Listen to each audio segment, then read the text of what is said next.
Saya sering ngancam mereka secara kasar kok. Kalian jangan anggap saya nggak berdaya hari ini ya. Mungkin ada yang anggap saya itu macan ompong di Pertamina karena nggak jadi dirut. Tapi kalian tunggu, waktu akan berputar. Semua catatannya akan saya pegang. Satu hari ganti rezim, kok penjarain kalian semua. Saya bilang. Kalian ingat baik-baik kalimat saya direksi. Saya boleh keluar dari sini, tapi catatan yang saya punya, kalau rezim betul-betul mau membereskan negeri ini dari korupsi di migas dan Pertamina, saya berani jamin, saya dengan data ini akan penjarakan kalian semua. Nih, yang saya maksudkan. Kalau yang Pak Ahok bilang dia mau tangkap semua segala macam, dia siapa? Dia bukan aparat penegak hukum. Kalau Pak Ahok ini pahlawan kesiangan, gitu loh. Semua udah ditangkap. Semua udah ditangkap. Bahkan mungkin akan berlanjut kepada hal-hal, kepada tersangka-tersangka lain. Tiba-tiba dia nongol. Oke. Habis itu, saya mau tangkap semuanya, saya akan buka semuanya. Nah,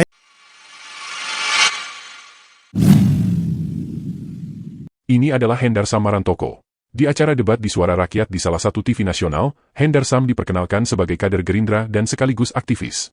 Dalam acara debat yang dipandu Aiman Wicaksono, Hendar Sam secara membabi buta menyerang Ahok, mulai dari menuding Ahok sengaja membuat podcast menanggapi kasus Pertamina. Ahok tidak menanggapi pertanyaan wartawan soal apakah dia tahu kasus pengoplosan minyak Pertamax, sampai menuding Ahok sebagai pahlawan kesiangan yang akan menangkap penjahat. Jika kalian belum menonton hasil wawancara Ahok dengan wartawan, kemungkinan kalian juga akan setuju dengan apa yang disampaikan oleh Hendar Sam ini. Untuk itu, kami sengaja membuat video perbandingan dengan menghadirkan video hasil wawancara Ahok dengan wartawan, dan video ketika Hendar Sam seperti orang mabuk kecubung berteriak-teriak, dengan suara keras, tapi isinya hoaks semua. Kita akan awali dengan video Hendar Sam tuding Ahok pahlawan kesiangan, yang disiarkan Official E-News, tanggal 4 Maret 2025. ya, concernnya di situ dulu. Ini perkara kasus Patraniaga. Ketika kasus Patraniaga ini muncul, kemudian tidak lama setelah itu Pak Ahok membuat podcast, menyatakan saya akan tangkap semuanya segala macam. Loh, yang nangkap ini Kejaksaan Agung. Kan jadi pertanyaan, loh, habis itu nalar orang berpikir ditarik ke belakang. Loh, kan dia komisarisnya. Itu yang menjadi masalah gitu loh. Nah, kemudian Hotman Paris ngomong, lu komisarisnya begini. Nah, itu yang jadi masalah. Urutannya begitu. Urutannya begitu. Jadi ini kalau Pak Ahok nggak bicara dengan marah, dengan gaya dia tahu sendiri kan, mukanya sampai merah segala macam, saya tangkap segala macam. Ini nggak akan ada masalah kayak gini. Karena semua itu sudah berjalan. Jadi begini, yang saya maksudkan. Kalau yang Pak Ahok bilang dia mau tangkap semua segala macam, dia siapa? Dia bukan aparat penegak hukum. Kalau yang mau diberikan apresiasi terhadap penindakan yang dilakukan oleh terkait dengan masalah ini, itu satu adalah pemerintahan Pak Prabowo. Karena kita sama-sama tahu ya, masalah-masalah gini, mafia-mafia ini udah puluhan tahun, Bung Aiman. Baru di pemerintahan Pak Prabowo itu bisa dibuka semuanya. Itu yang pertama, ya kan? Alias di pemerintahan Pak Jokowi belum atau tidak bisa dibuka. Yang kedua, ya nanti dulu. Yang kedua, emang isi Bung Ray ini ganggu-ganggu gua mulu dari tadi. Ganggu. Yang kedua, yang patut diapresiasi itu adalah dirut yang baru. Ya, dirut yang baru itu ya, dengan secara ofisial menyatakan saya, ya kan, secara korporasi memohon maaf terhadap kinerja yang selama ini terjadi. Beliau baru 4 bulan menjabat. Anda bandingkan seorang yang tidak terlibat, tidak ada di fase pada saat terjadinya mega korupsi itu, mengambil take over, mengambil tanggung jawab untuk menyatakan bahwa Pertamina meminta maaf, saya atas nama Pertamina minta maaf. Bandingkan dengan apa yang dikatakan oleh Ahok.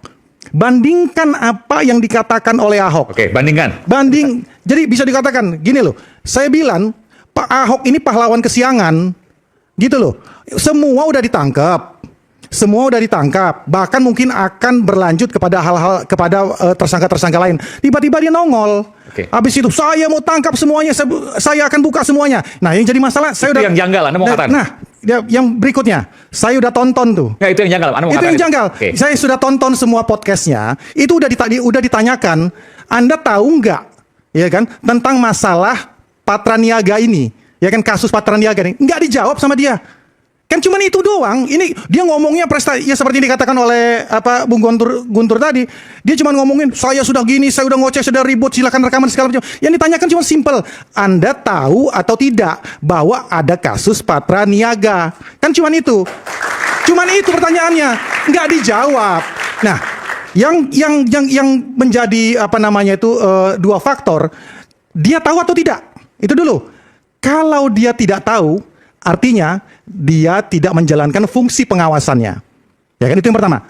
Yang kedua, kalau dia tahu tapi dia tutup mata, ya kan, dia tutup mata, ini yang menjadi masalah.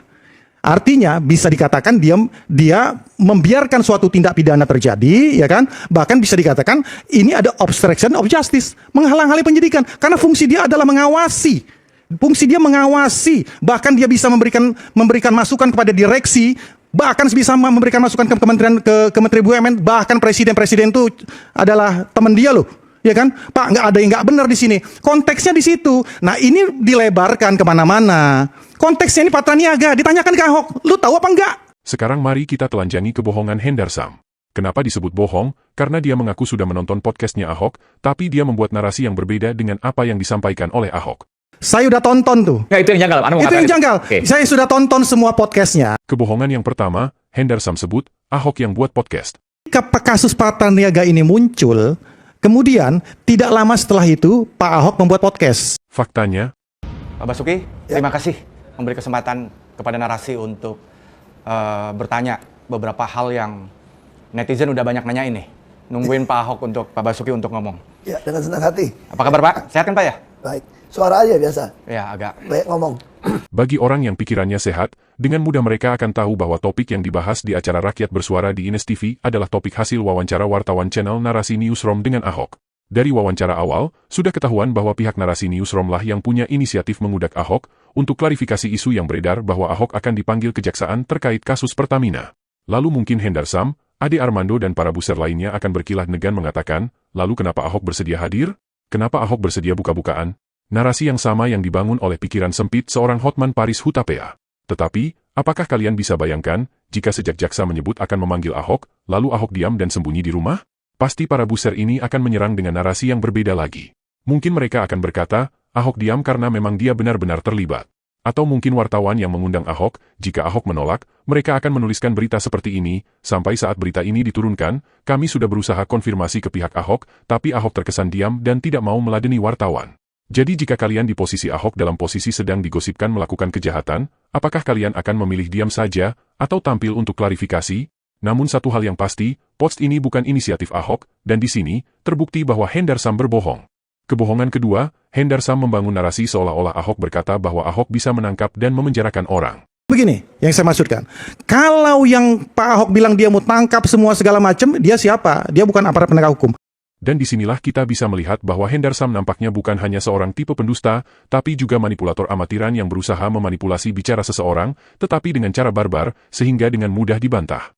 Faktanya, dalam podcast di Narasi Newsroom, Ahok berkata bahwa jika rezim ini benar-benar serius berantas korupsi, Ahok bersedia bersaksi dan buka data untuk memenjarakan semua pelaku korupsi di Pertamina. Ahok bahkan mengatakan bahwa dia sangat keras, pernah mengancam kepada direksi yang nakal, bahwa suatu saat jika rezim berganti, dia akan menggunakan data yang ada sama dia untuk memenjarakan direksi-direksi yang nakal. Jadi di sini jelas Ahok mengatakan bahwa jika benar dia dipanggil jaksa untuk bersaksi, maka dia akan menepati janjinya kepada para direksi yang pernah melawan dia. Ahok akan memenjarakan mereka, lewat data yang ada pada dia, jika aparat hukum bersedia melibatkan Ahok. Tapi ketika saya mulai keras, 7 bulan, 8 bulan Presiden tidak terima saya. Tidak terima karena Saya nggak tahu alasannya. Kesibukan atau saya nggak tahu. Begitu 7-8 bulan tidak terima saya sudah melihat direksi-direksi mulai berani melawan saya. Karena mereka sudah tahu saya nggak bisa gantikan mereka.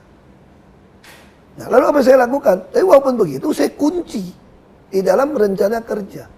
Misalnya sebelum saya berhenti, saya sudah kunci dalam RKAP untuk 2024. Itu di dalam RUPS, sudah di RUPS baru saya berhenti. Mereka harusnya melakukan penghematan 46% di seluruh procurement pengadaan. di semua Seluruh ekosistem sektor, Pertamina ya. dan itu sudah tanda tangan. Anda bisa periksa. Makanya saya senang banget kalau Kejaksaan Agung mau hebohkan kasus ini. Kan ini udah 2025 nih. Kita tinggal lihat aja direksi ikutin nggak RKAP, RUPS yang sudah kita tanda tanganin bersama untuk 2024. Kalau penghematan nggak 46% sudah hitungan, kita pakai konsultan kok. Berarti maling. Berarti kalau diubah di RUPS RKAP-nya, berarti ada intensi nyolong. Nah itu yang bisa saya lakukan. Sebagai komod. Saya sebagai bilang, komod holding. kenapa saya semua tercatat? Saya sering ngancam mereka secara kasar kok. Kalian yang nganggap saya nggak berdaya hari ini ya. Mungkin ada yang nganggap saya itu macan ompong di Pertamina karena nggak jadi dirut. Tapi kalian tunggu, waktu akan berputar. Semua catatannya akan saya pegang. Satu hari ganti rezim, kok penjarain kalian semua saya bilang.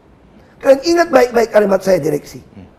Saya boleh keluar dari sini, tapi catatan yang saya punya, kalau rezim betul-betul mau membereskan negeri ini dari korupsi di migas dan Pertamina, saya berani jamin, saya dengan data ini akan penjarakan kalian semua.